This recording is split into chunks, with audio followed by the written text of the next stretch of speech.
Bago mag-ghost month, mainam na meron kang kwangkong. Si kwangkong mga bossing ko, parang ito po yung gwardya po natin.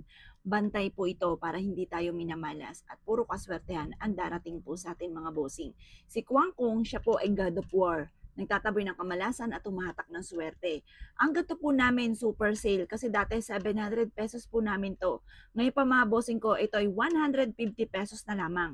Bago po mag-ghost month mga bossing ko, dapat meron ka ng ganito. Kung malaki ang inyo pong kwangkong, ilalagay ito sa labas ng inyong tahanan, sa gilid ng pintuan ng main door or kaya nasa may gilid ng main entrance ng inyo pong negosyo.